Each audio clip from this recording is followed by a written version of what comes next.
Setiap pukul 2 pagi, suara langkah kaki kecil terdengar dari loteng, tempat putriku yang wafat setahun lalu. Suamiku menyebutku gila dan memaksaku minum jamu. Malam ini, aku memuntahkannya dan mengintip CCTV. Sosok di layar itu membuat darahku membeku. Sebelum ceritanya dimulai, silakan tulis di kolom komentar dari daerah mana saja teman-teman yang menonton cerita ini.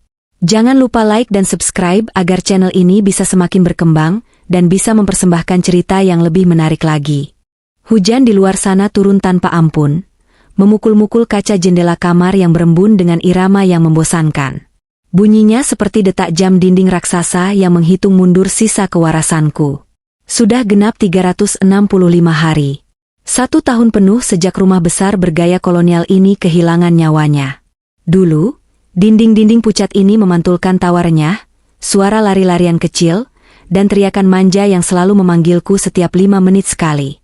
Namun sekarang, rumah ini tak ubahnya seperti sebuah makam raksasa yang dingin dan lembab. Namaku Saras, dan aku tinggal di dalam keheningan ini.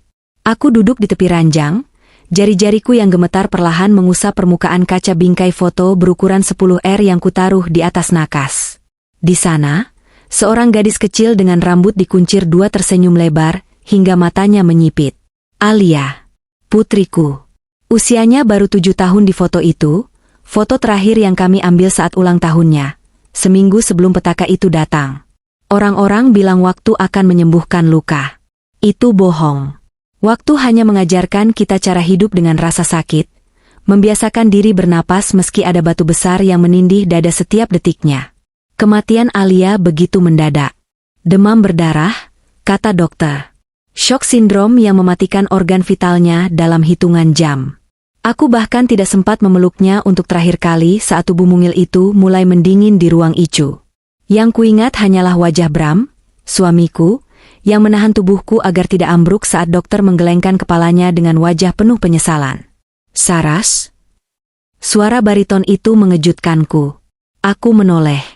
Bram berdiri di ambang pintu kamar, masih mengenakan kemeja kerjanya yang rapi, meski dasinya sudah longgar.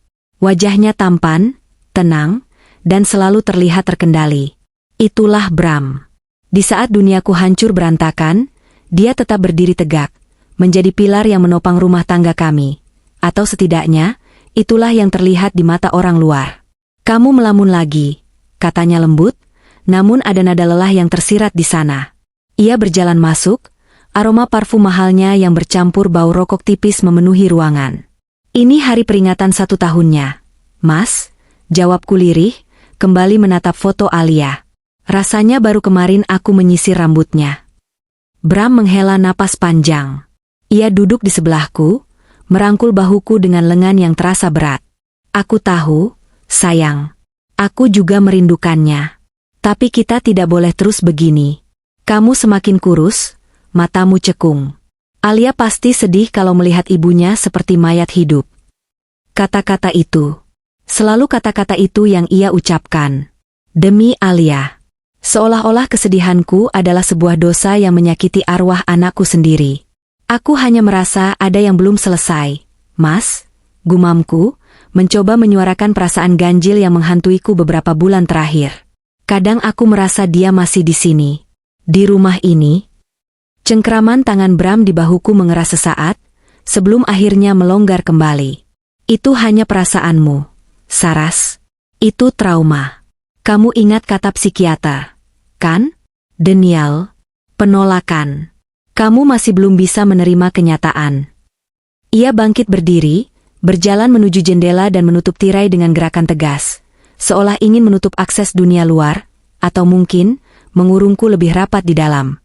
Matanya kemudian tertuju pada langit-langit kamar, tepatnya ke arah sudut di mana terdapat pintu akses menuju loteng. Pintu kayu persegi di plafon itu terlihat kusam, kontras dengan cat kamar yang putih bersih. Sebuah gembok besar berwarna hitam tergantung di sana, mengunci palang besinya dengan kokoh. Mas, panggilku pelan.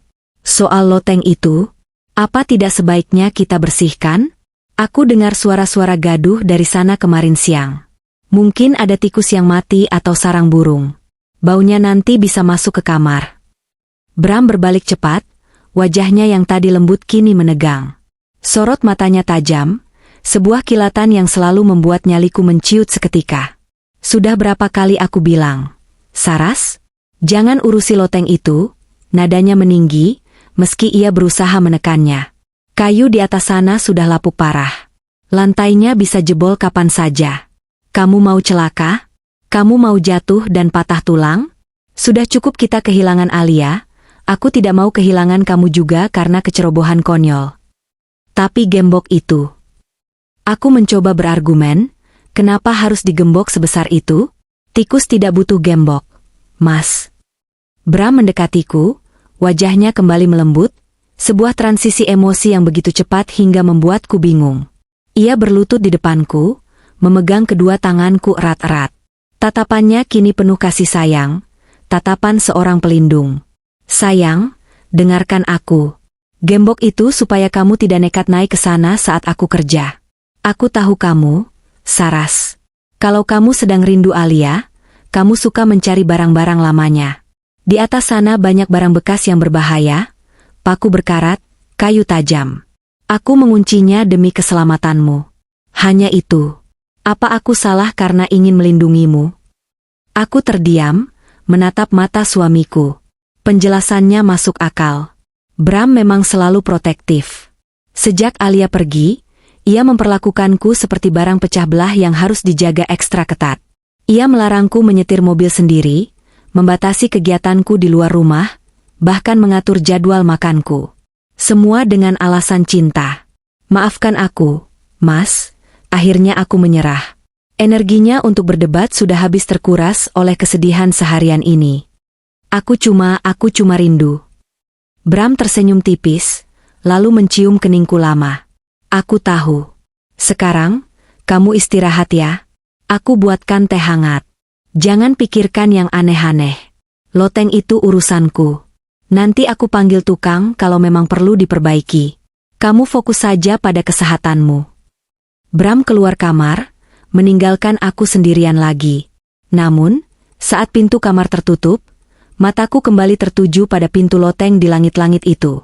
Meski Bram melarang, dan meski alasannya tentang kayu lapuk itu terdengar logis, insting seorang ibu di dalam diriku bergetar.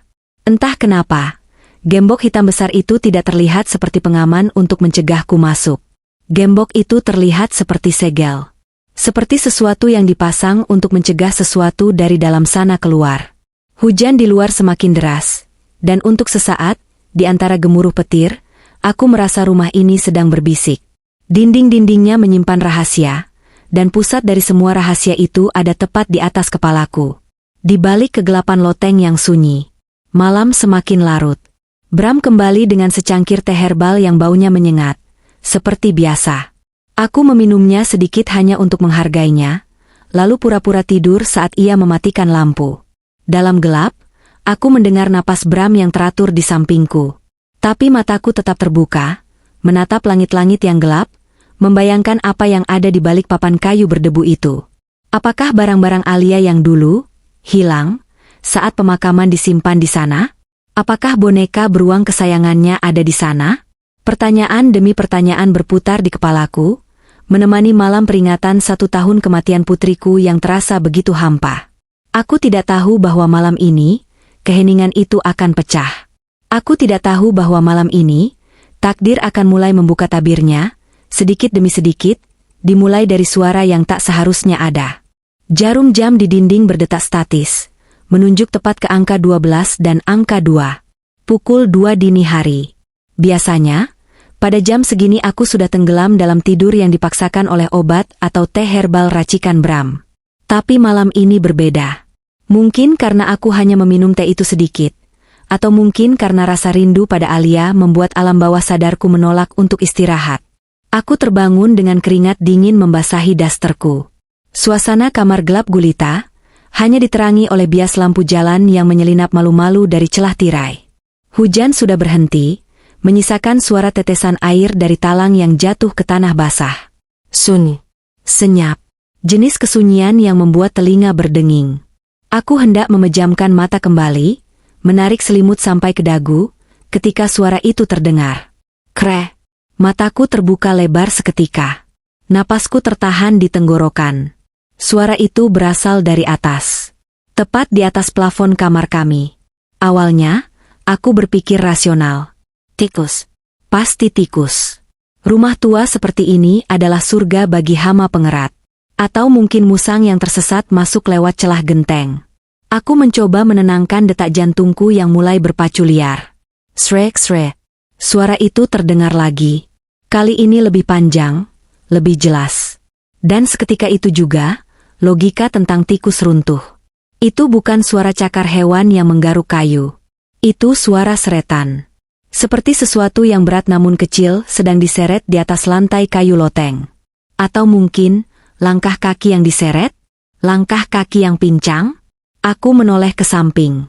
Bram tidur dengan posisi memunggung iku, dengkuran halusnya terdengar berirama. Dia tidur pula sekali, seolah tidak ada gangguan apapun di dunia ini. Mas.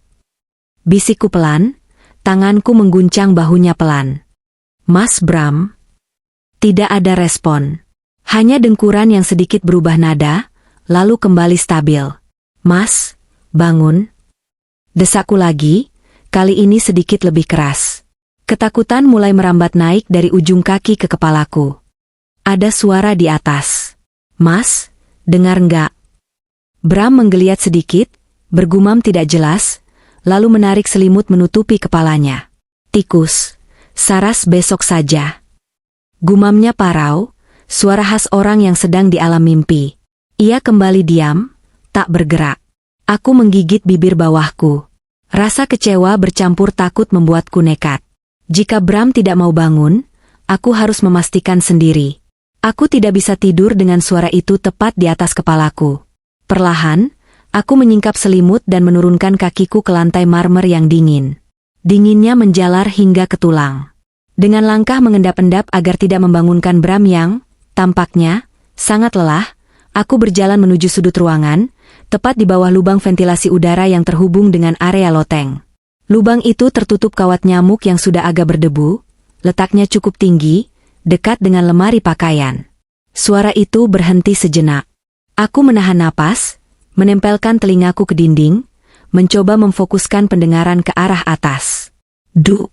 Suara benda jatuh. Kecil, tapi cukup jelas di tengah keheningan malam. Seperti suara balok mainan kayu yang dijatuhkan ke lantai. Jantungku serasa mau copot. Balok mainan? Di loteng yang katanya hanya berisi kayu lapuk dan debu?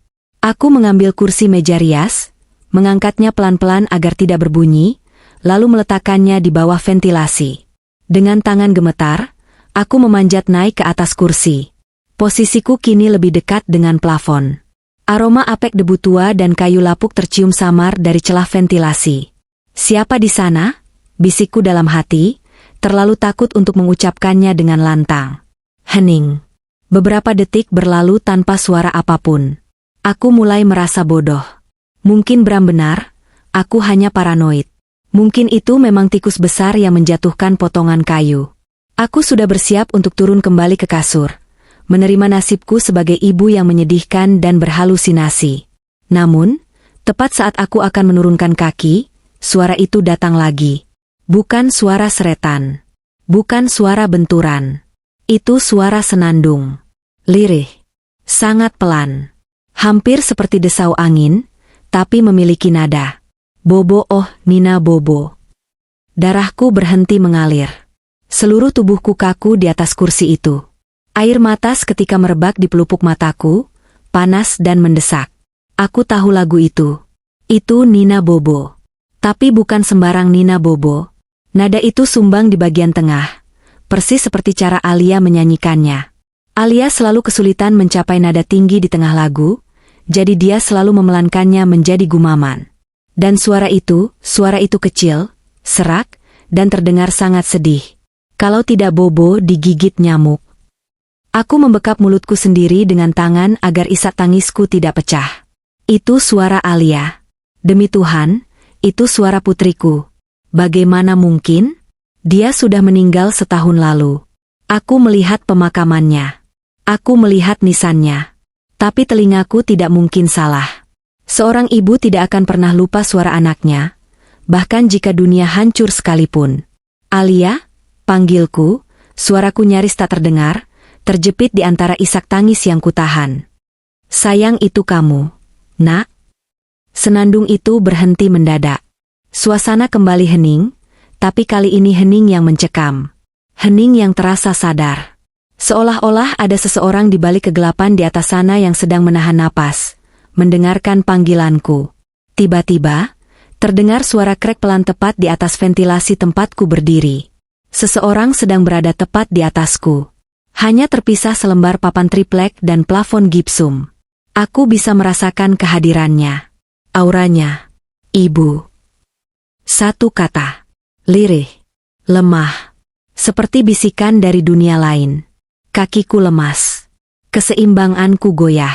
Kursi di bawahku berderit keras saat aku hampir terjatuh.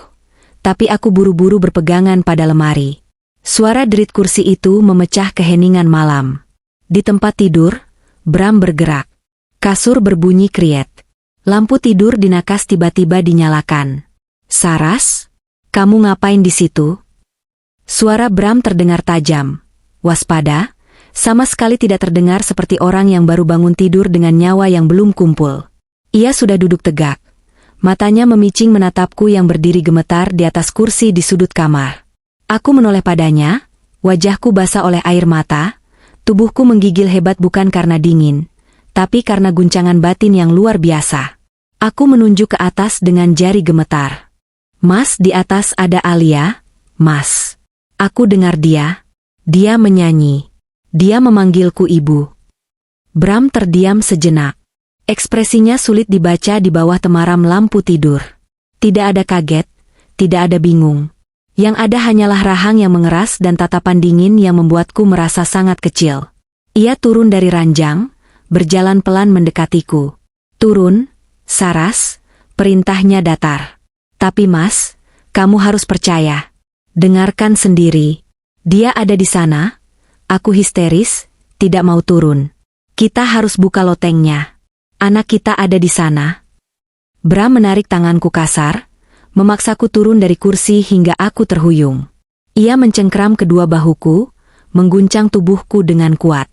Sadar, Saras. Sadar, bentaknya di depan wajahku. Alia sudah mati. Sudah 1 tahun dia di tanah. Kamu mau gali kuburannya? Hah? Aku dengar suaranya, Mas. Demi Tuhan. Aku meronta, memukuli dada bidang suamiku. Dia nyanyi Nina Bobo. Dia panggil ibu. Tikus nggak bisa nyanyi, Mas. Bram memelukku paksa, menekan kepalaku ke dadanya agar aku tidak bisa melihat ke arah loteng lagi. SSTTT, sudah. Kamu halusinasi lagi. Obatmu habis. Kan?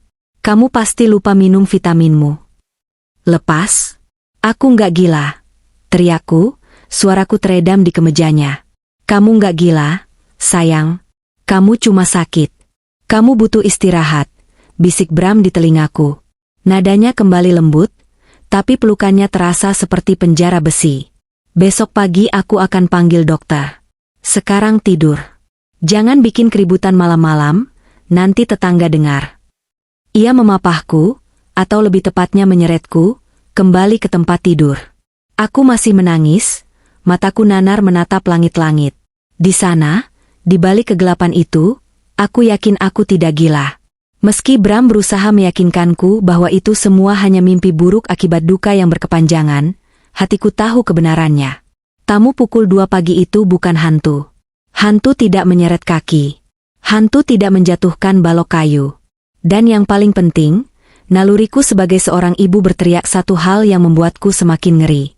Suara tadi bukan suara rekaman atau imajinasi. Itu suara anak kecil yang kesakitan. Dan anak itu berada tepat di atas kepalaku, di rumah yang dijaga ketat oleh suamiku sendiri. Pagi itu datang dengan cahaya abu-abu yang suram, seolah matahari pun enggan menjadi saksi drama di dalam rumah kami. Aku terbangun dengan kepala yang berdenyut nyeri, sisa dari tangisan histeris semalam. Mataku bengkak, dan tenggorokanku kering kerontang. Di sampingku, sisi tempat tidur Bram sudah kosong dan rapi. Hanya ada aroma aftershave miliknya yang tertinggal di bantal, aroma maskulin yang dulu selalu membuatku merasa aman, namun kini mulai terasa mencekik. Aku menyeret tubuhku ke dapur. Di meja makan, sarapan sudah tersaji. Sepiring nasi goreng dengan telur mata sapi yang dimasak sempurna. Bram berdiri di dekat wastafel, sedang mengelap tangannya dengan serbet. Ia sudah rapi dengan setelan kerjanya, tampak segar dan berwibawa, kontras sekali dengan penampilanku yang seperti orang sakit jiwa yang baru kabur dari bangsal. "Selamat pagi, sayang," sapanya hangat tanpa menoleh, seolah kejadian semalam, saat aku berteriak histeris di atas kursi, tidak pernah terjadi. Aku duduk di kursi makan, menatap piring di hadapanku tanpa selera. Suara sendok yang beradu dengan piring terdengar begitu nyaring di telingaku yang masih sensitif. "Mas," panggilku pelan. Bram berbalik, meletakkan serbet di meja, lalu duduk di hadapanku. Ia menatapku dengan sorot mata yang sulit kujelaskan. Ada rasa iba di sana, tapi bukan jenis iba yang menenangkan. Itu adalah tatapan seorang majikan yang kasihan pada peliharaannya yang terluka. Tatapan yang merendahkan. "Makan dulu, Saras. Kamu butuh tenaga," katanya sambil menyodorkan segelas air putih. Aku mengabaikan gelas itu. "Soal semalam, aku serius, Mas. Aku tidak berhalusinasi." Suara itu nyata.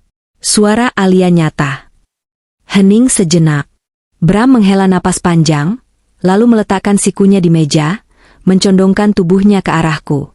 "Kamu mulai lagi, Ras," ucapnya, nadanya datar namun menusuk. "Aku sudah telepon dokter Hilman tadi pagi. Dia bilang dosis obatmu mungkin perlu dinaikkan. Trauma kehilangan anak itu berat. Aku paham. Otak kita bisa menciptakan ilusi untuk melindungi diri dari rasa sakit. Kamu mendengar apa yang ingin kamu dengar. Aku mendengar apa yang ada." Sanggahku, suaraku mulai meninggi lagi. "Lagunya, Mas." Nina Bobo dengan nada sumbang di tengah. "Siapa yang tahu soal itu selain kita?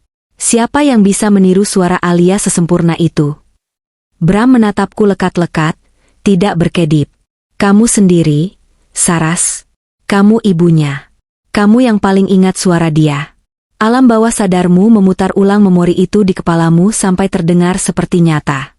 "Itu namanya halusinasi auditori. Tolong, jangan bikin aku khawatir terus.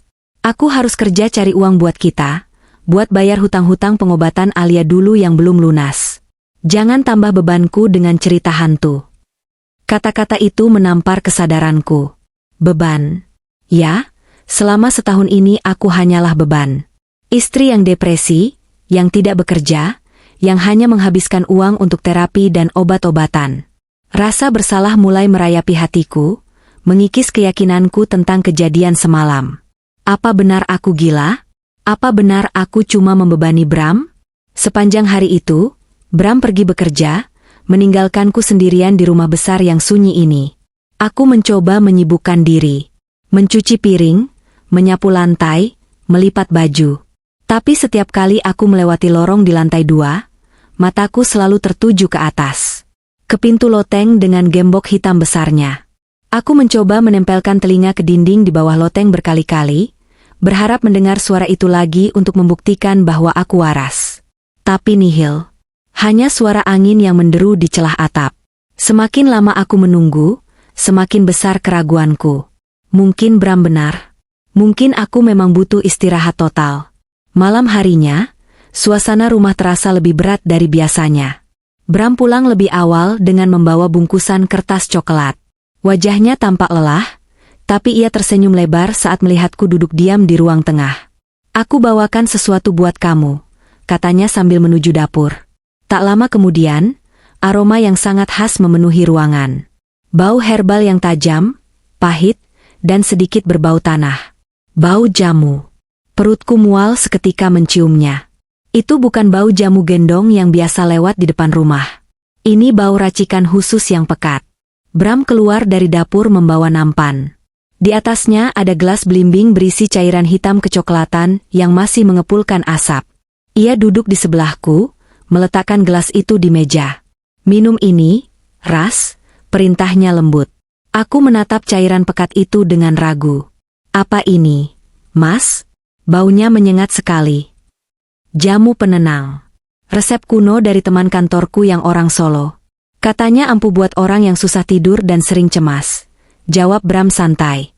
Ia mengambil gelas itu, meniupnya sebentar, lalu menyodorkannya tepat di depan bibirku. Ayo, mumpung hangat. Biar malam ini kamu bisa tidur nyenyak. Biar nggak ada lagi tamu, jam 2 pagi. Ada penekanan sarkastik pada kalimat terakhirnya. Aku nggak mau, Mas. Pahit pasti, tolakku, memalingkan wajah. Tangan Bram yang memegang gelas tidak bergerak. Ia masih menyodorkannya, tapi kali ini senyum di wajahnya menghilang. Saras, panggilnya, nadanya berubah dingin. Aku sudah capek seharian kerja. Aku masak jamu ini khusus buat kamu. Hargai usahaku. Kamu mau sembuh, kan? Kamu mau berhenti dengar suara-suara aneh itu, kan? Tapi aku nggak gila, Mas. Minum, bentaknya tiba-tiba. Suaranya menggelegar di ruang tengah yang sunyi, membuatku terlonjak kaget. Gelas di tangannya sedikit berguncang, menumpahkan sedikit cairan hitam ke karpet. Jantungku berdegup kencang. Aku belum pernah melihat Bram semarah ini, hanya karena aku menolak minum jamu. Tatapannya bukan lagi tatapan suami yang penyayang, tapi tatapan orang asing yang memaksakan kehendak. Ada kilatan gila di matanya yang membuat nyaliku ciut. Mas, kamu kenapa? Tanyaku lirih, ketakutan. Bram sepertinya sadar dia sudah lepas kendali. Ia menarik napas panjang, memejamkan mata sejenak, lalu kembali memasang wajah, suami prihatin. Maafkan aku, sayang. Suaranya kembali melembut, meski terdengar dipaksakan. Aku cuma stres. Aku nggak tega lihat kamu tersiksa setiap malam. Aku sayang kamu, Saras. Aku cuma mau kamu tenang. Tolong, minum ya. Demi aku. Demi kebaikan kita. Di bawah tekanan rasa takut dan rasa bersalah yang ia mainkan dengan apik, aku akhirnya menurut. Dengan tangan gemetar, aku mengambil gelas itu. Cairan hangat itu menyentuh bibirku. Rasanya, Tuhan, rasanya mengerikan. Pahit, getir, dan ada rasa sepat yang lengket di tenggorokan. Rasanya seperti meminum air rendaman akar yang sudah busuk. Habiskan, perintah Bram. Matanya mengawasi setiap tegukan yang masuk ke kerongkonganku. Dia tidak melepaskan pandangannya barang sedetik pun, memastikan tidak ada satu tetes pun yang terbuang. Aku meminumnya sampai habis, menahan rasa ingin muntah yang mendesak di ulu hati. Setelah gelas itu kosong, Bram tersenyum puas. Senyum yang tidak mencapai matanya. Pintar, ujarnya sambil mengusap kepalaku, seperti memuji anak kecil. Sekarang, ayo tidur. Obatnya akan bereaksi sebentar lagi. Bram menuntunku ke kamar. Benar saja, tak sampai 10 menit setelah kepalaku menyentuh bantal, pandanganku mulai kabur. Tubuhku terasa berat, seolah-olah ditindih beton. Pikiranku melayang, dan kegelapan mulai menarikku masuk ke dalam tidur yang dalam dan tanpa mimpi. Namun, tepat sebelum kesadaranku hilang sepenuhnya, di antara dengungan obat yang mulai bekerja, aku samar-samar melihat Bram berdiri di dekat pintu kamar. Dia tidak tidur. Dia berdiri tegak menatapku, lalu perlahan mendongak menatap langit-langit kamar. Menatap pintu loteng itu. Dan untuk pertama kalinya, aku melihat seringai tipis di wajahnya. Seringai yang menyimpan rahasia kelam, yang membuat bulu kuduku meremang meski dalam keadaan setengah sadar. Matahari sudah tinggi ketika aku membuka mata. Cahaya yang masuk lewat jendela terasa terlalu terang, menusuk bola mataku yang perih. Kepalaku pening luar biasa, berputar-putar seperti gasing. Rasanya bukan seperti bangun tidur yang segar, melainkan seperti baru saja siuman dari operasi besar. Efek jamu, penenang, racikan Bram semalam benar-benar kuat. Aku mencoba duduk, tapi tubuhku lemas bukan main. Otot-ototku rasanya seperti jeli. Butuh usaha keras hanya untuk menurunkan kaki dari tempat tidur. Aku melirik jam dinding. Pukul 10 pagi. Ya Tuhan, aku tidur selama itu? Biasanya aku bangun pukul 5 subuh. Bram pasti sudah berangkat kerja sejak tadi.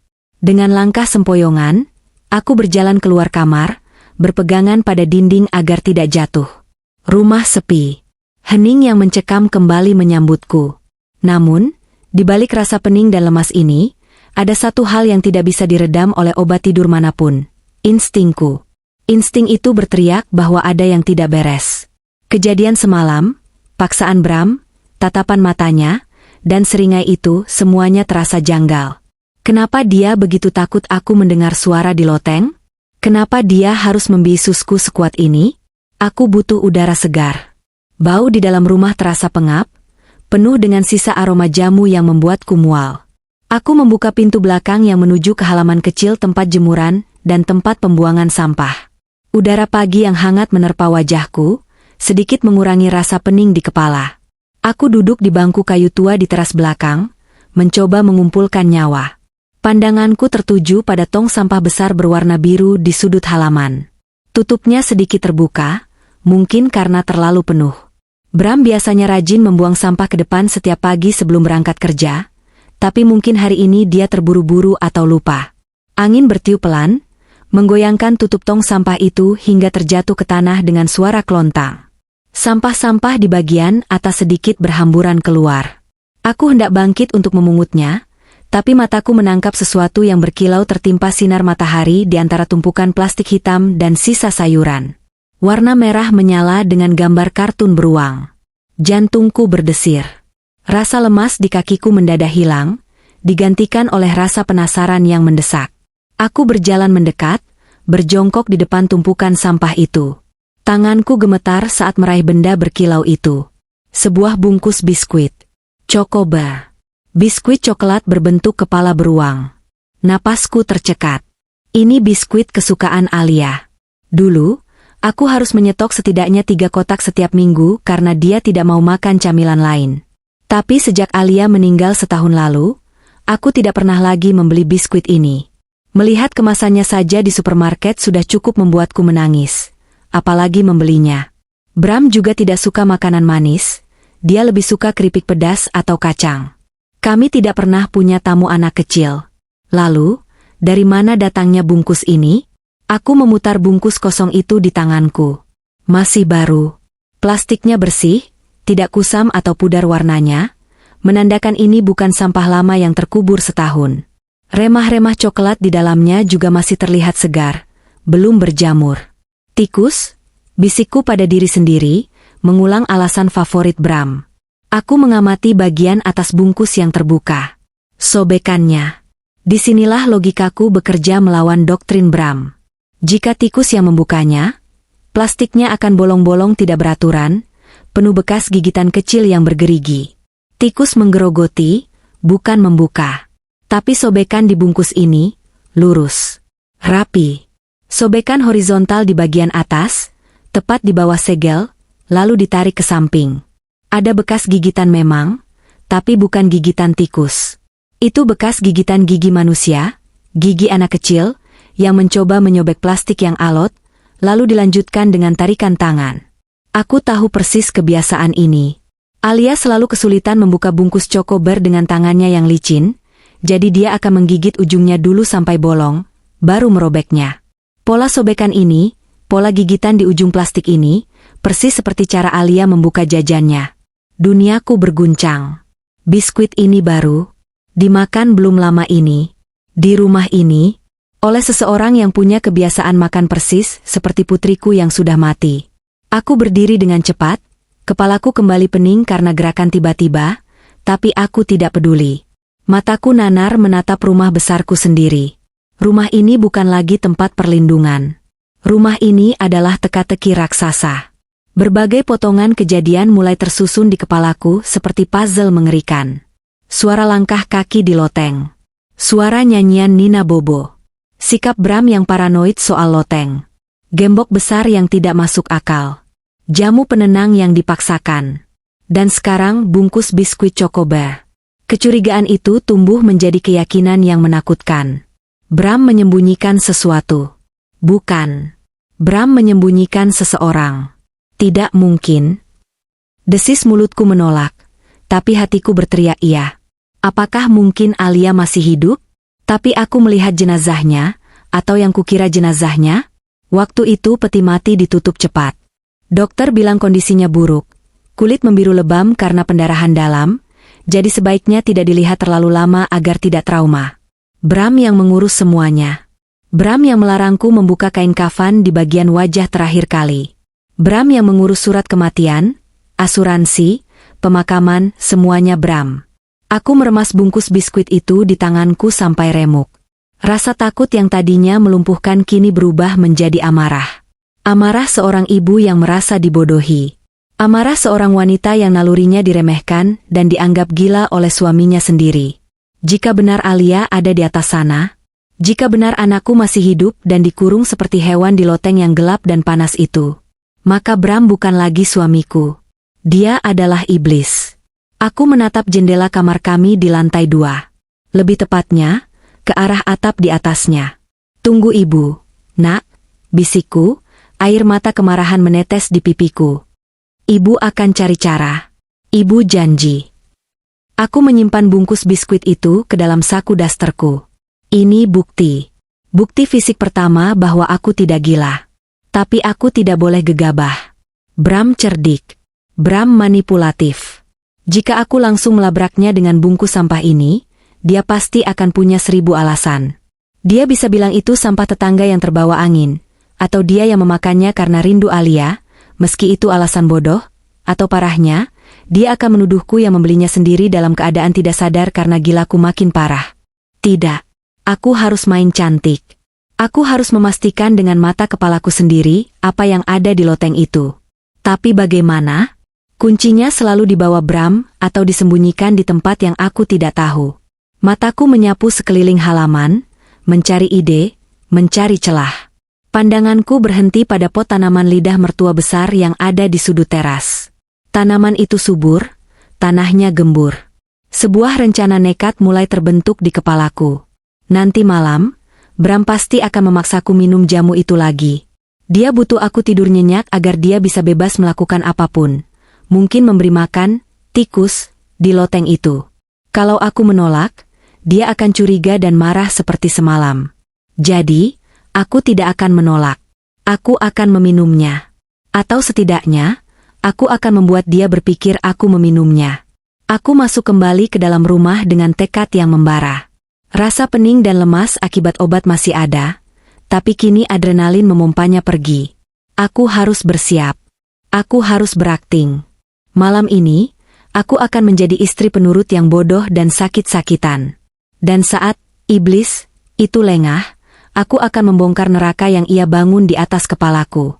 Malam itu datang membawa hawa dingin yang menusuk. Seolah alam semesta tahu ada sandiwara besar yang akan dimainkan di kamar tidur utama rumah ini. Lampu-lampu sudah dipadamkan, menyisakan lampu temaram di ruang tengah dan lorong. Aku duduk di tepi ranjang, jantungku berdegup kencang memukul-mukul rongga dada, namun wajahku berusaha kutata sedatar mungkin. Kosong. Tanpa emosi. Seperti boneka porselen retak yang menurut pada tuannya. Bram masuk ke kamar tepat pukul 9 malam. Di tangannya, nampan itu kembali hadir. Gelas belimbing dengan cairan hitam pekat yang mengepulkan uap panas, aroma herbal menyengat yang kini bagiku tercium seperti aroma kematian. Waktunya minum obat, sayang, ucapnya lembut. Senyum di bibirnya terlihat tulus bagi siapa saja yang tidak tahu apa yang tersembunyi di balik topeng itu. Tapi aku tahu, di balik senyum itu, ada monster yang mengurung anakku. Aku menatap gelas itu, lalu menatap Bram. Mas, aku mual sekali hari ini. Apa harus habis? Tanyaku dengan suara parau yang kubuat-buat. Bram duduk di sampingku, mengelus rambutku perlahan. Sentuhannya membuat kulitku merinding jijik. Tapi aku memaksakan diri untuk diam. Harus, Ras. Kamu lihat sendiri kan semalam?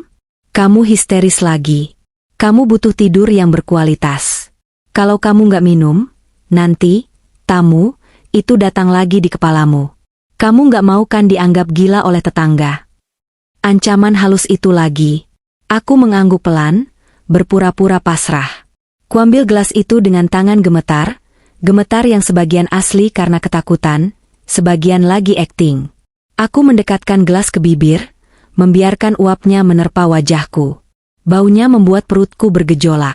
Tunggu, Mas, kataku tiba-tiba, menurunkan gelas itu lagi. Bisa tolong ambilkan air putih hangat?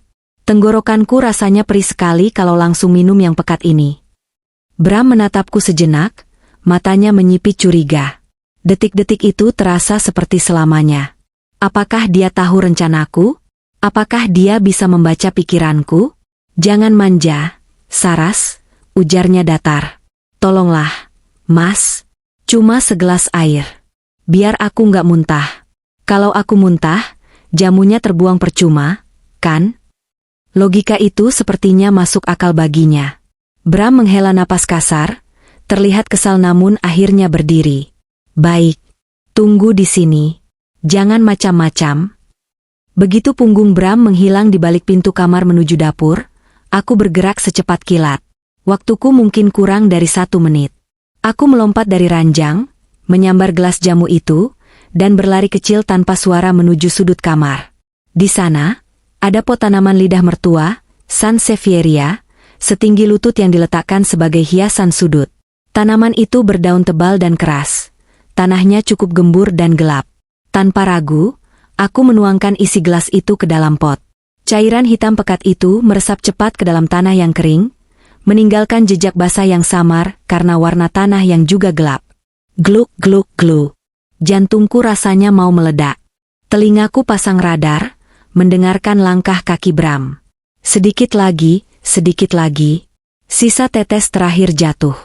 Aku segera mengusapkan sedikit sisa cairan di pinggiran gelas ke bibirku, membiarkan rasa pahit yang menjijikan itu menempel di lidah agar napasku berbau jamu.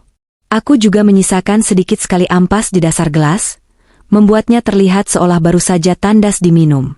Aku kembali ke tempat tidur, meletakkan gelas kosong di nakas, dan mengatur napas. Tepat saat aku menarik selimut, Bram muncul di pintu membawa segelas air putih. Aku menatapnya dengan mata sayu, lalu menunjuk gelas kosong di meja. Sudah ku minum, Mas. Pahit banget, mana airnya? Bram menaruh air putih itu, lalu mengambil gelas jamu yang kosong. Ia memiringkannya, memeriksa ampas di dasarnya. Ia juga menatap bibirku yang basah oleh cairan hitam. Matanya menyelidik, mencari kebohongan. Cepat sekali, tanyanya curiga. Aku tahan napas dan langsung telan semua biar nggak terasa pahitnya. Jawabku, lalu segera meminum air putih yang ia bawa dengan rakus. Sebagian untuk menghilangkan rasa pahit di bibir, sebagian untuk menutupi kegugupanku. Bram terdiam beberapa detik, lalu bahunya rileks. Dia percaya. Bagus, katanya sambil tersenyum puas. Anak pintar. Sekarang tidur. Lampu kamar dimatikan. Kegelapan menyelimuti kami. Ini adalah bagian tersulit. Aku harus tetap terjaga di saat tubuhku lelah luar biasa, sambil berpura-pura tidur pulas di samping pria yang kini kutakuti setengah mati. Aku mengatur napasku agar terdengar berat dan teratur. Sesekali aku membuat suara dengkuran halus, meniru caraku tidur saat benar-benar lelap di bawah pengaruh obat. 1 jam berlalu. 2 jam berlalu. Setiap menit terasa menyiksa. Mataku ingin terpejam. Tapi bayangan bungkus biskuit Chocobar dan suara lirih Alia membuatku tetap waspada. Di sudut kamar, aku samar-samar bisa melihat siluet tanaman lidah mertua itu. Daunnya yang tadinya tegak gagah, entah perasaanku saja atau memang efek racun jamu itu, kini terlihat sedikit terkulai layu.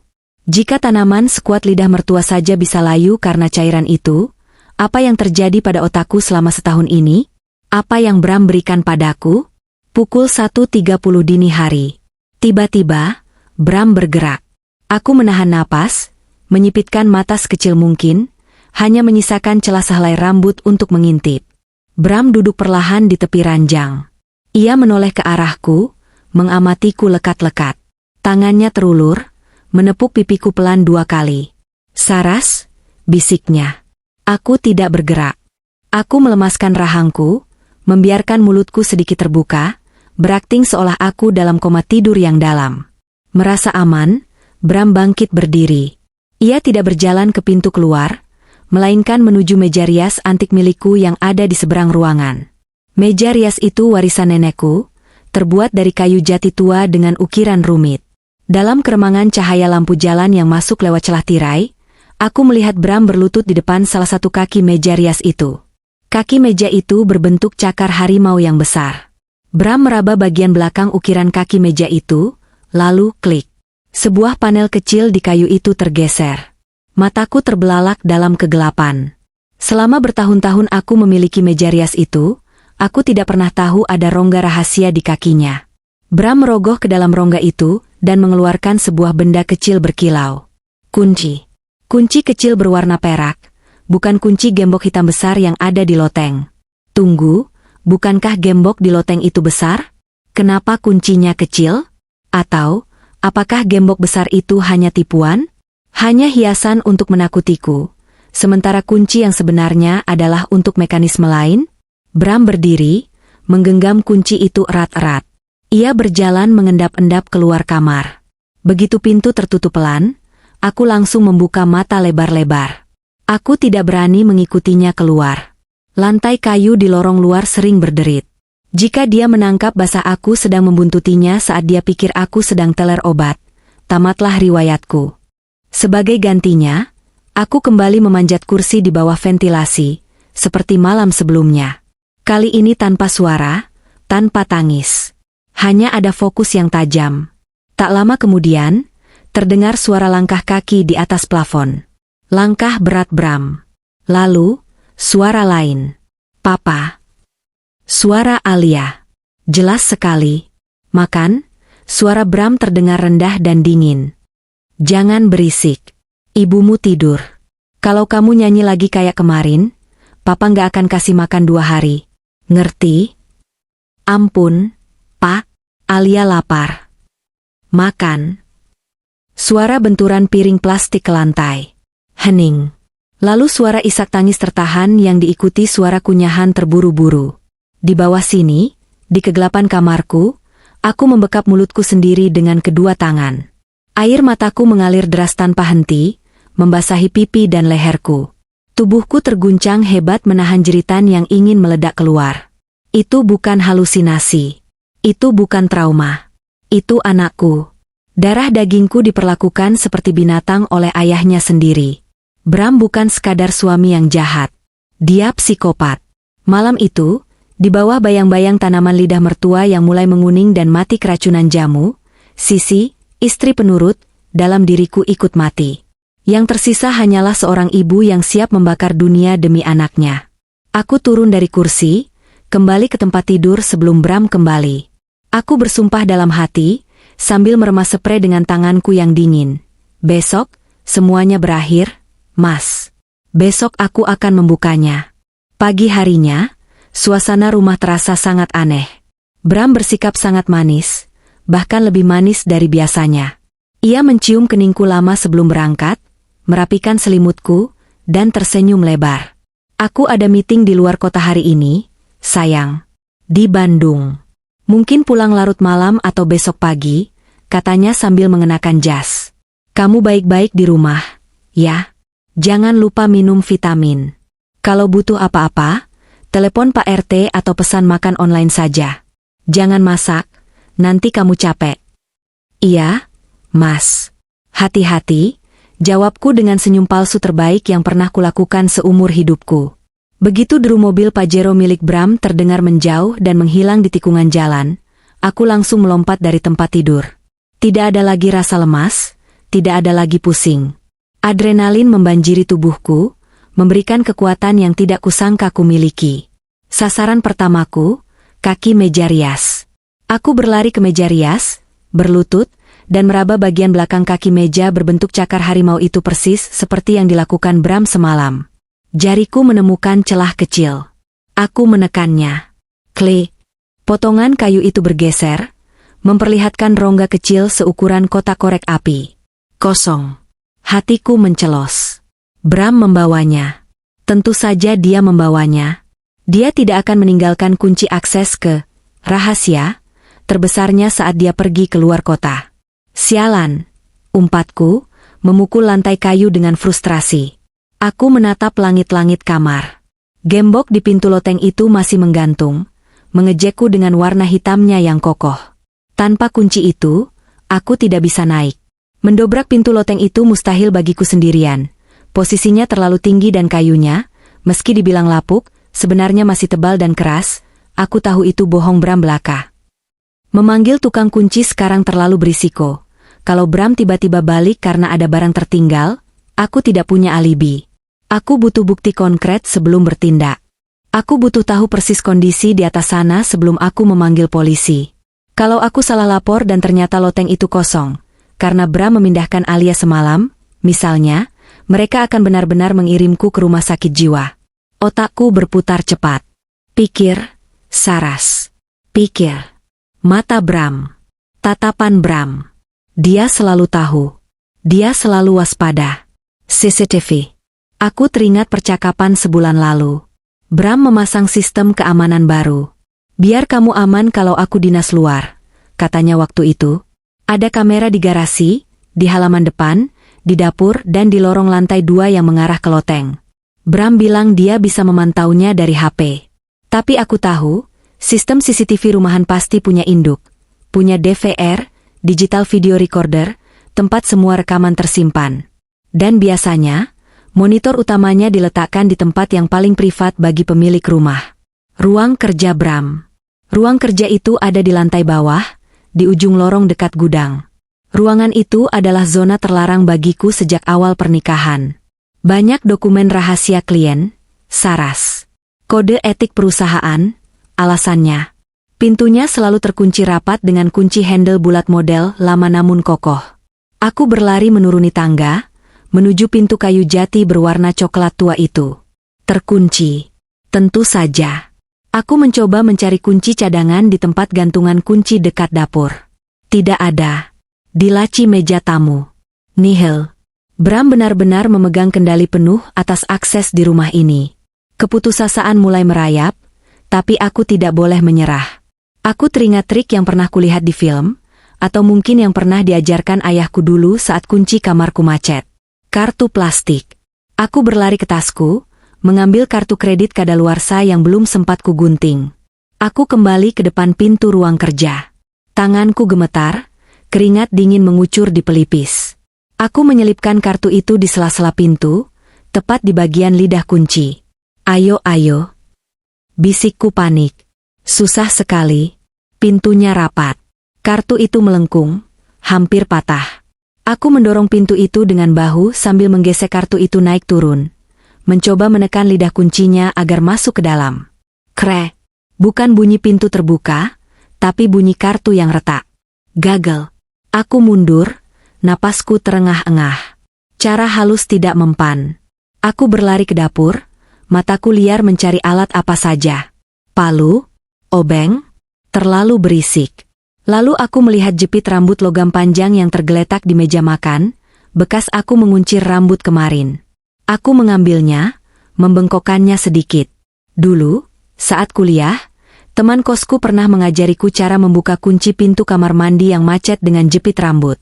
Prinsipnya sederhana, putar silindernya. Aku kembali ke pintu ruang kerja. Aku memasukkan ujung jepit rambut ke lubang kunci, mengaduk-aduknya dengan perasaan, mencari pin-pin kecil di dalamnya. Klik. Satu pin terasa naik. Klik.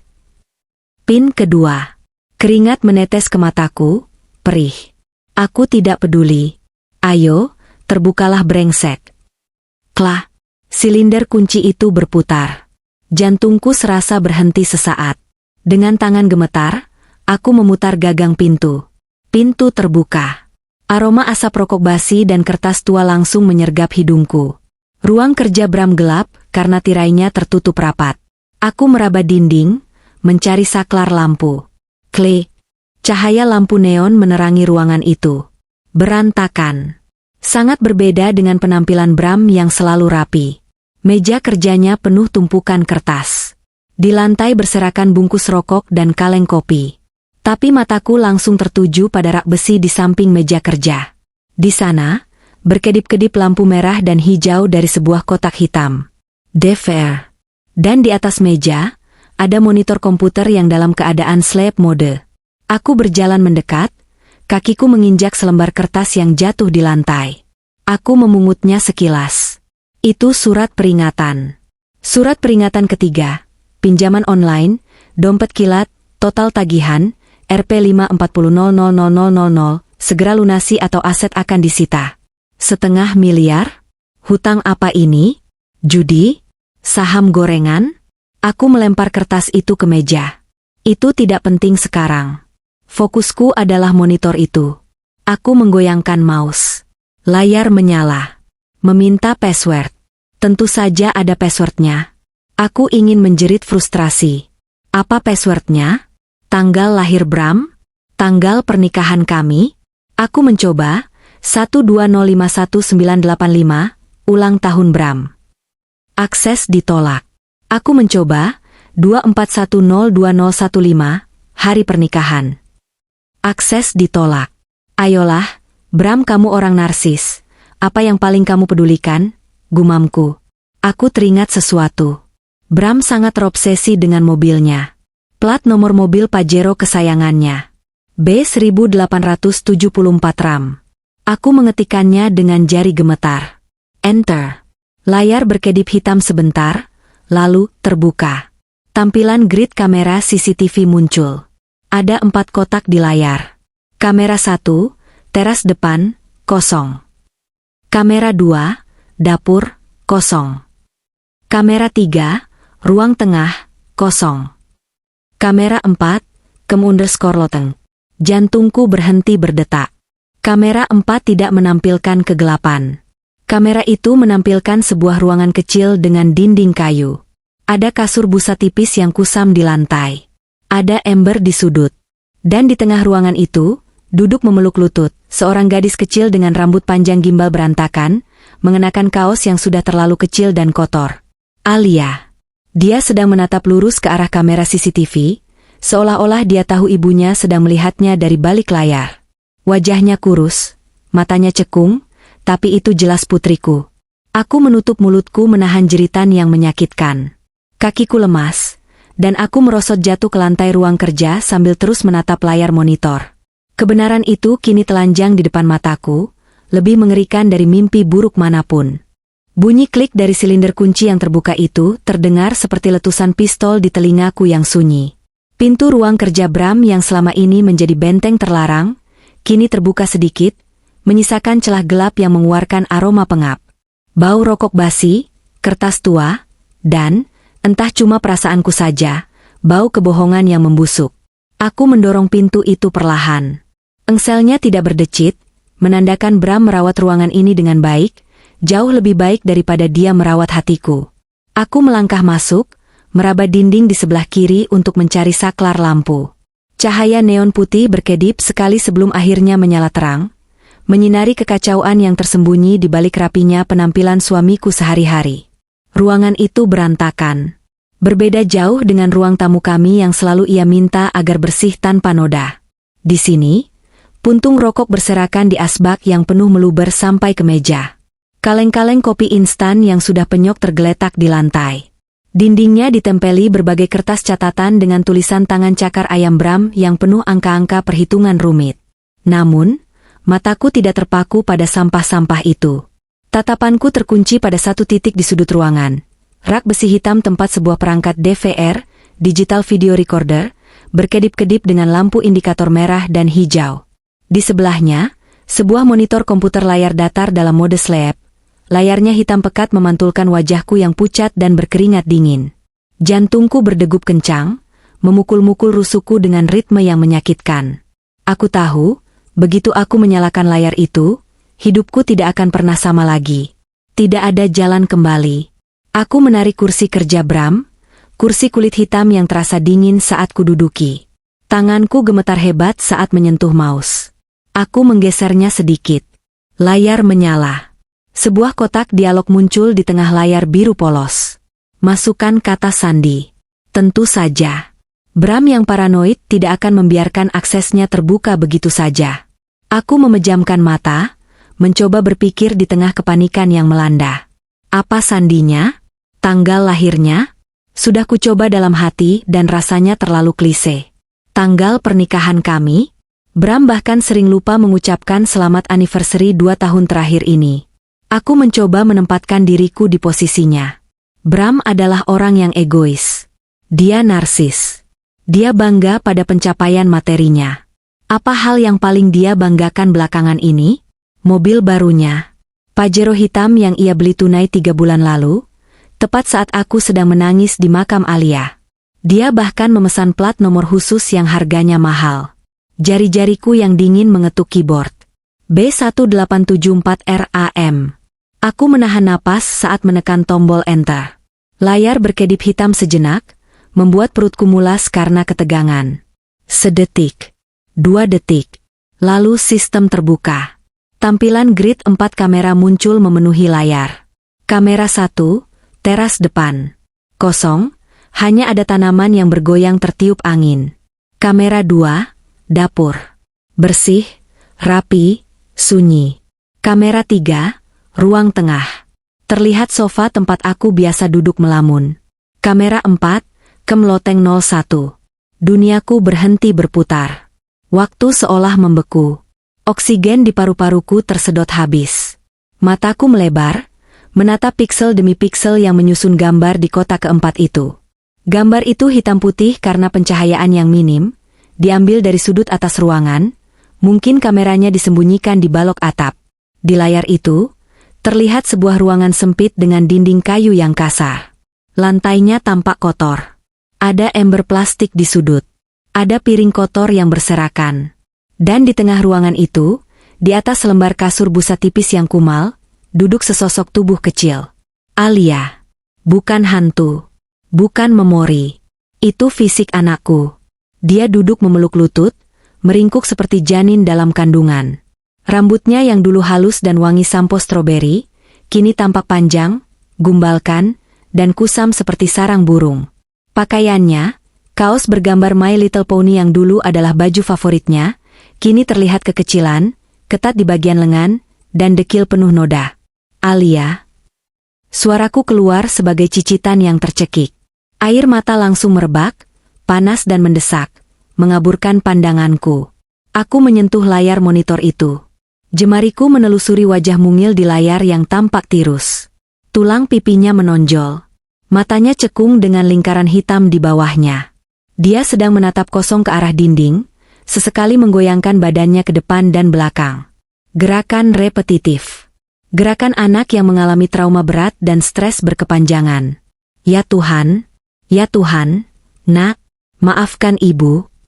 Isak tangisku pecah, memenuhi ruang kerja yang kedap suara itu. Rasa bersalah menghantamku seperti ombak pasang. Selama setahun ini aku meratap, meminum obat penenang, dan mengasihani diriku sendiri di kamar yang nyaman ber-AC. Aku tidur di kasur empuk dengan selimut tebal. Aku makan makanan hangat. Sementara di atas sana, tepat di atas kepalaku, hanya terpisah beberapa meter papan kayu, darah dagingku sendiri sedang membusuk dalam penjara yang dibuat oleh ayahnya. Dia pasti kedinginan setiap hujan turun. Dia pasti kepanasan setengah mati saat matahari siang memanggang atap seng. Dia pasti ketakutan setiap malam mendengar suara petir. Dan aku tidak ada di sana. Aku membiarkannya. Aku mempercayai kebohongan itu. Apa yang dia lakukan padamu, nak? Bisikku penuh amarah. Aku harus tahu. Aku harus melihat apa yang terjadi semalam. Insting detektifku muncul di tengah badai emosi. Aku mengklik menu playback, putar ulang. Aku menyeret kursor waktu ke pukul 2 dini hari tadi. Layar loading sebentar, lalu rekaman malam tadi mulai berputar. Di layar, Alia terlihat gelisah. Dia berdiri, berjalan tertatih-tatih, kakinya tampak pincang, mungkin kram atau sakit karena kurang gizi. Dia mendongak ke arah ventilasi udara lantai. Mulutnya bergerak-gerak. Aku tahu dia sedang menyanyi. Dia sedang mengirimkan sinyal padaku. Nina Bobo, oh Nina Bobo. Lalu, pintu di sisi kanan layar terbuka. Sesosok pria masuk. Bram. Melihat suamiku di layar itu membuat darahku mendidih hingga ke ubun-ubun. Dia masih mengenakan piyama yang sama dengan yang ia pakai tidur di sampingku. Tapi bahasa tubuhnya, itu bukan bahasa tubuh seorang ayah. Dia masuk dengan langkah lebar dan kasar. Dia membawa nampan berisi nasi bungkus dan botol air. Di rekaman itu, aku melihat Bram meletakkan makanan di lantai dengan cara dilempar, seolah sedang memberi makan anjing liar. Nasi itu tumpah sedikit keluar dari kertas pembungkusnya. Alia mundur ketakutan, menempelkan punggungnya ke dinding kayu. Dia mengangkat kedua tangannya di depan dada, gestur memohon ampun. Bram terlihat membentak. Meski tidak ada suara, aku bisa membaca gerak bibirnya yang penuh emosi. Dia menunjuk-nunjuk wajah Alia, lalu menunjuk ke arah lantai bawah, ke arah kamar kami. Dia mengancam Alia agar diam. Kemudian, adegan yang membuatku ingin muntah itu terjadi. Alia tampaknya menangis, meminta sesuatu. Mungkin meminta peluk, atau meminta keluar. Bram menanggapi tangisan itu dengan dingin. Dia merogoh saku celananya, mengeluarkan botol kecil dan sendok. Dia mendekati Alia. Anakku menggeleng kuat-kuat, menutup mulutnya rapat-rapat. Bram tidak peduli. Dia mencengkeram rahang kecil Alia dengan satu tangan besarnya, memaksa mulut itu terbuka dengan kasar. Kepala Alia terdongak paksa. Bram menuangkan cairan dari sendok itu ke kerongkongan Alia, lalu membekap mulut dan hidung anak itu agar dia terpaksa menelan. Alia meronta. Kaki kecilnya menendang-nendang udara. Tangan kurusnya mencoba mencakar lengan Bram. Tapi tenaganya tidak sebanding. Setelah beberapa detik, perlawanan Alia melemah. Tubuhnya terkulai lemas di lantai. Bram melepaskannya, berdiri dengan santai seolah baru saja menyelesaikan tugas menyiram tanaman. Dia menatap tubuh anak kami yang pingsan sejenak, lalu berbalik dan keluar, mengunci pintu dari luar.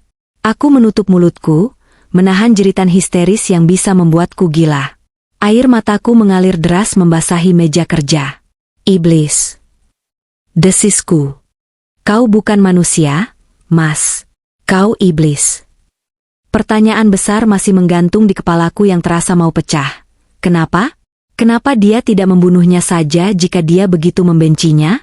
Kenapa harus menyiksanya? Apa tujuannya memalsukan kematian? Mataku menyapu meja kerja yang berantakan itu dengan liar.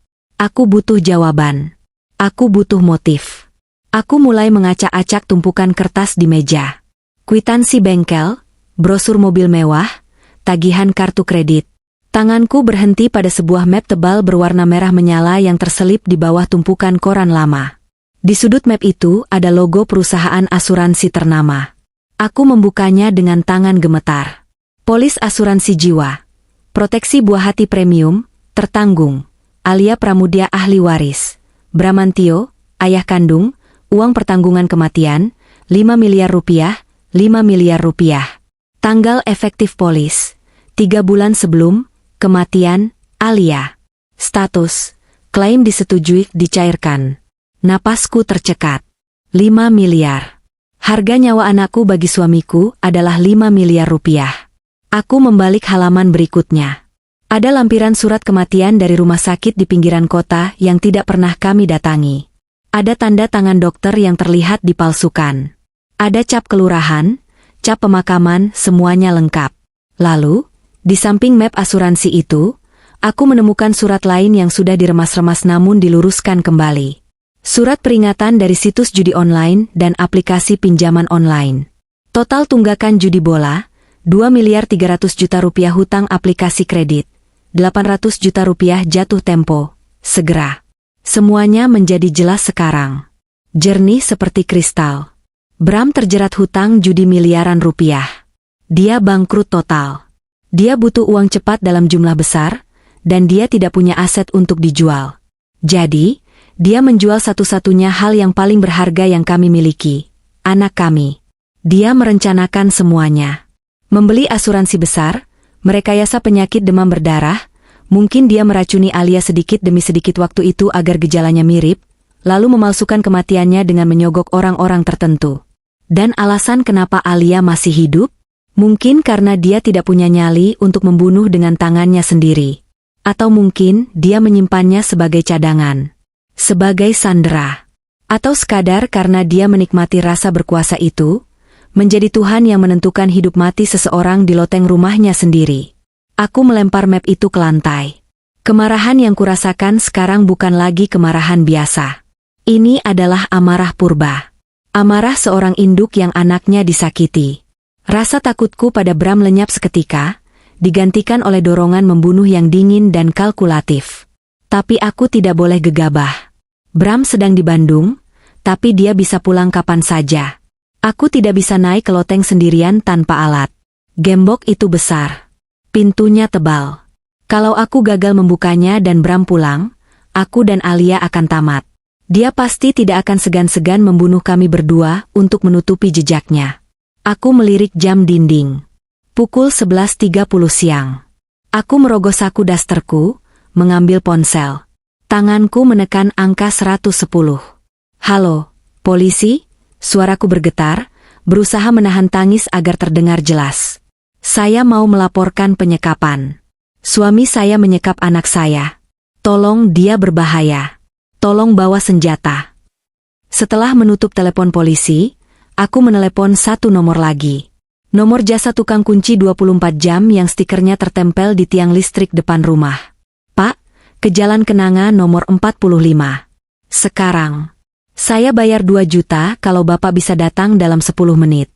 Bawa bor, bawa gerinda, bawa apa saja yang bisa menghancurkan besi. Aku mematikan monitor komputer, mencabut kabelnya agar layarnya mati total. Aku tidak mau mengambil risiko Bram melihat ada yang berubah jika dia memantau CCTV lewat HP-nya. Aku keluar dari ruang kerja itu dengan langkah yang berbeda. Langkahku bukan lagi langkah seorang istri yang rapuh dan sakit-sakitan. Langkahku berat, tegas, dan penuh tujuan. Aku berjalan ke dapur, mengambil pisau daging terbesar yang kami punya. Bilahnya berkilau tajam di bawah sinar matahari. Aku duduk di sofa ruang tengah, menghadap pintu utama. Pisau itu kugenggam erat di tangan kanan, sementara tangan kiriku meremas ujung daster. Tunggu sebentar lagi, Alia, bisikku pada langit-langit rumah. Sebentar lagi ibu datang. Dan kali ini, tidak ada satupun setan yang bisa menghalangi ibu. 30 menit berlalu seperti 30 tahun. Keheningan di dalam rumah besar ini terasa mencekik. Setiap suara detak jam dinding terdengar, seperti palu godam yang menghantam sarafku. Aku duduk mematung di sofa, mataku tak berkedip menatap pintu depan. Keringat dingin mengalir di punggungku, membasahi daster yang kupakai. Pikiranku berkecamuk. Bagaimana kalau polisi tidak percaya? Bagaimana kalau mereka mengira aku gila karena melaporkan anak yang sudah mati?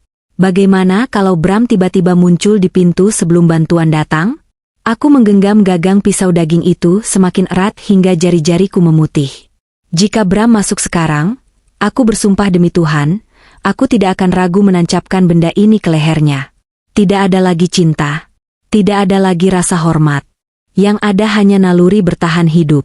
Tin. Bunyi klakson motor di depan pagar membuatku terlonjak. Aku mengintip dari balik tirai. Seorang pria tua dengan rompi lusuh dan tas perkakas besar turun dari motor bebek. Tukang kunci. Hampir bersamaan, sebuah mobil patroli polisi berwarna abu-abu melaju pelan dan berhenti tepat di belakang motor tukang kunci itu. 2 orang polisi berseragam turun, wajah mereka tampak serius namun skeptis. Alhamdulillah, desis mulutku. Aku berlari membuka pintu utama, lalu bergegas ke gerbang pagar. Tanganku gemetar saat membuka gembok pagar. Ibu Saras? Tanya polisi yang paling tua, pangkatnya terlihat lebih tinggi. Namanya tertera di dada, Aibtu Hendra. Saya, Pak. Cepat masuk, Pak. Seruku dengan nada mendesak yang tidak bisa ditutupi. Tolong, Pak. Anak saya di atas. Waktunya nggak banyak. Pak Hendra menatapku dengan tatapan menyelidik. Ibu bilang di telepon ada penyekapan anak? Anak ibu yang maaf, menurut catatan warga, sudah meninggal setahun lalu. Dia belum mati, Pak. Itu semua rekayasa suami saya demi asuransi. Teriakku, tidak peduli tetangga mulai keluar rumah karena mendengar keributan. Saya punya buktinya. Ada di CCTV. Bapak tukang kunci, ayo masuk. Kita harus buka gembok loteng sekarang. Tanpa menunggu jawaban, aku menarik lengan baju si tukang kunci yang tampak bingung dan ketakutan melihat polisi. Aku menyeret mereka masuk ke dalam rumah. Pak, tolong cek ruang kerja di sana, kataku pada polisi muda yang satu lagi, sambil menunjuk pintu ruang kerja Bram yang terbuka. Nyalakan monitornya. Ketik password, B1874RAM. Lihat kamera 4. Bapak akan lihat sendiri buktinya. Polisi muda itu mengangguk dan berlari ke arah ruang kerja. Sementara itu, aku memimpin Pak Hendra dan tukang kunci naik ke lantai 2. Kami berdiri di bawah pintu loteng. Gembok hitam besar itu menggantung angku di sana, seolah mengejek usaha kami. Bisa dibuka, Pak? Tanyaku pada tukang kunci. Suaraku parau. Tukang kunci itu memanjat tangga lipat yang ia bawa. Ia menyipitkan mata, memeriksa lubang kunci gembok itu. Ini gembok hardened steel, Bu. Mahal ini. Kalau dicongkel biasa nggak mempan. Harus dibor silindernya atau dipotong gerinda. Lakukan apa saja, bentakku histeris. Hancurkan pintunya kalau perlu. Saya yang punya rumah ini. Ibu tenang dulu, kata Pak Hendra mencoba menenangkan, tangannya bersiaga di pinggang dekat pistolnya. Tiba-tiba, dari lantai bawah terdengar teriakan polisi muda tadi. Komandan, Ibu ini benar? Ada anak kecil di monitor. Kondisinya kritis. Teriakan itu mengubah segalanya. Atmosfer keraguan langsung lenyap, digantikan oleh ketegangan profesional yang tajam. Pak Hendra langsung mencabut pistolnya. Wajahnya mengeras. Bapak tukang kunci, laksanakan. Segera. Ini perintah, seru Pak Hendra tegas. Tukang kunci itu mengangguk panik. Dia menyalakan gerinda listrik portabelnya. Suara nging yang menyakitkan telinga memenuhi lorong lantai 2. Bunga api memercik kemana-mana saat mata pisau gerinda bertemu dengan besi baja gembok itu. Baunya hangus. Asap tipis mengepul. Aku berdiri di bawah tangga, menutup telinga, tapi mataku tidak lepas dari pintu itu. Sedikit lagi, Alia. Sedikit lagi. Tang. Gembok itu putus. Potongan besinya jatuh berdentang ke lantai kayu. Sudah putus, teriak tukang kunci. Tanpa membuang waktu, aku langsung memanjat tangga, menggeser tukang kunci itu minggir hampir membuatnya jatuh. Aku mendorong pintu kayu loteng itu ke atas dengan kedua tanganku sekuat tenaga. Engselnya yang jarang diminyaki berderit keras, seolah enggan melepaskan rahasia yang dikandungnya. Pintu terbuka lebar. Hal pertama yang menyambutku adalah hawa panas. Udara dari dalam loteng menyembur keluar, membawa aroma yang membuat perutku mual seketika. Bau pesing yang menyengat, bau makanan basi, bau debu tua, dan bau keputusasaan. Senter, pintaku. Pak Hendra menyodorkan senter taktisnya padaku. Aku merangkak naik ke atas lantai loteng. Loteng itu gelap, hanya ada sedikit cahaya yang masuk dari celah-celah genteng. Aku menyalakan senter, menyapu ruangan itu dengan berkas cahayanya. Di sudut ruangan, di balik tumpukan kardus bekas, ada pergerakan. Alia, panggilku. Suaraku pecah.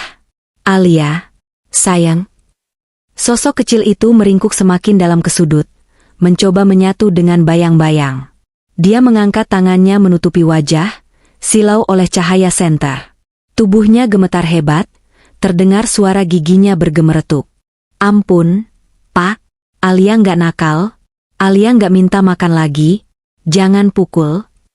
Rintihannya begitu lirih, begitu menyayat hati hingga rasanya dadaku dibelah dua. Bukan ini bukan papa, nak. Aku mematikan senter agar dia tidak silau, membiarkan cahaya samar dari pintu loteng menerangi kami. Aku merangkak mendekatinya, mengabaikan lututku yang lecet tergores lantai kayu kasar. Ini ibu. Ibu Saras. Alia menurunkan tangannya perlahan. Mata yang cekung dan liar itu menatapku. Awalnya kosong, penuh ketakutan. Dia tidak mengenali saya. Setahun dalam kegelapan mungkin telah menghapus ingatan visualnya tentang wajah ibunya yang sehat. Ibu, bisiknya ragu. Ibu sudah mati. Papa bilang ibu mati. Papa bohong. Nak, aku langsung memeluk tubuh ringkih itu. Ya Tuhan, dia tinggal tulang berbalut kulit. Bau keringat dan kotoran menguar dari tubuhnya, tapi bagiku ini adalah bau terwangi di dunia. Bau anakku yang masih hidup. Ibu di sini. Ibu hidup. Ibu cari Alia terus. Alia kaku dalam pelukanku selama beberapa detik. Lalu, perlahan, tangan kecilnya yang kotor dan penuh luka gores melingkar di leherku. Dia membenamkan wajahnya di dadaku, dan tangisnya pecah.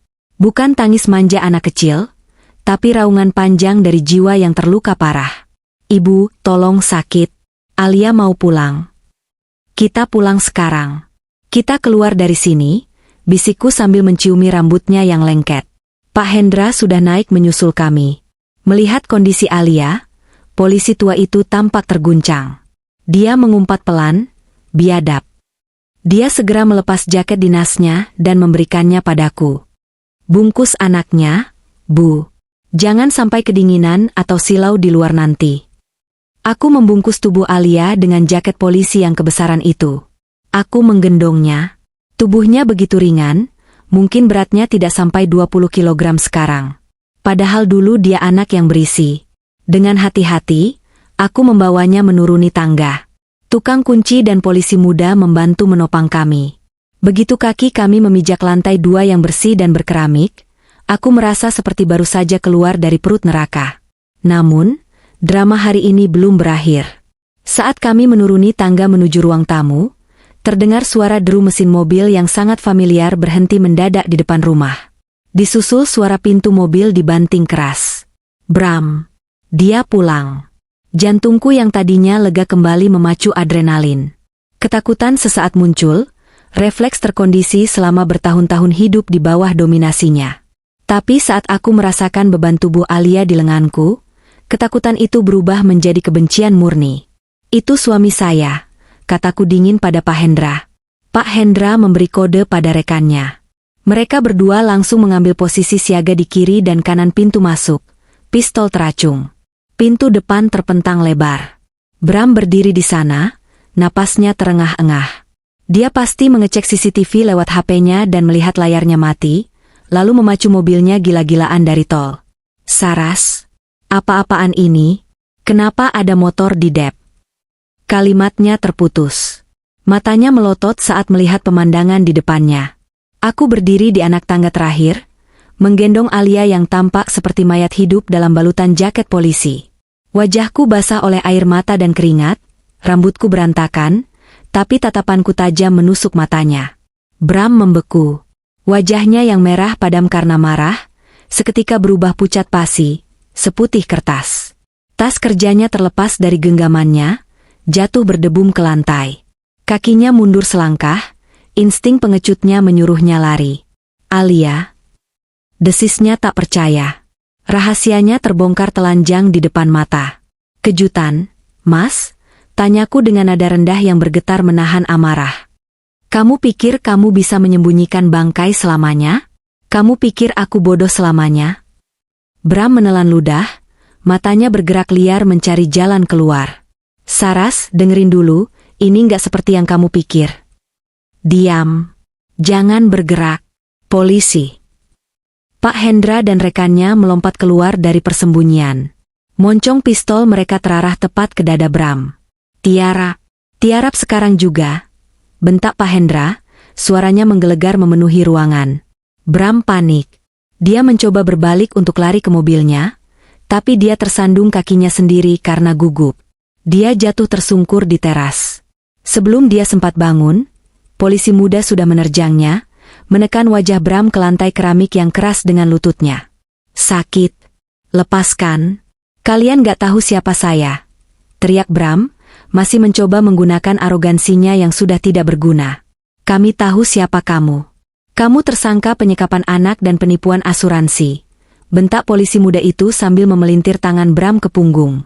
Bunyi klik-klik dari borgol besi yang mengunci pergelangan tangan Bram terdengar, bagai musik simfoni terindah di telingaku. Aku berjalan melewati Bram yang sedang ditahan di lantai. Aku berhenti tepat di samping kepalanya. Alia menyembunyikan wajahnya di leherku, tubuhnya gemetar ketakutan mendengar suara ayahnya. Esestet, tenang nak. Dia nggak bisa sakiti Alia lagi, bisikku menenangkan Alia. Lalu aku menunduk, menatap mata suamiku yang kini dipenuhi ketakutan. Saras, tolong aku suamimu. Rintih Bram, air mata buaya mulai keluar dari matanya.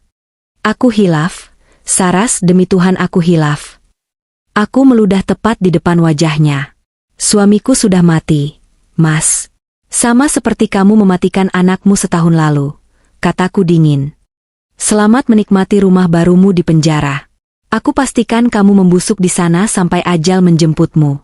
Dan jangan harap sepeser pun uang asuransi itu bisa menyelamatkanmu. Bawa, perintah Pak Hendra. Polisi menyeret Bram yang meronta-ronta menuju mobil patroli. Di luar pagar, puluhan tetangga sudah berkumpul. Mereka bersorak, mencemooh, meneriakkan sumpah serapah saat melihat Bram digelandang keluar.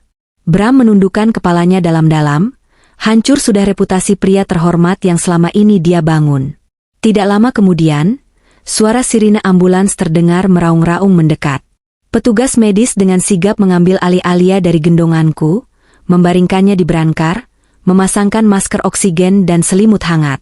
Aku naik ke dalam ambulans, duduk di samping Alia, menggenggam tangan mungilnya yang penuh luka dan kotoran.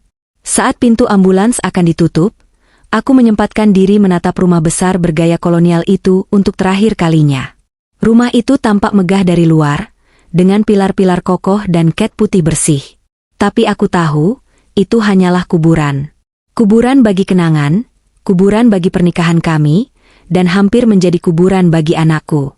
Jalan, Pak, kataku pada sopir ambulans. Sirine kembali berbunyi, membelah kerumunan orang.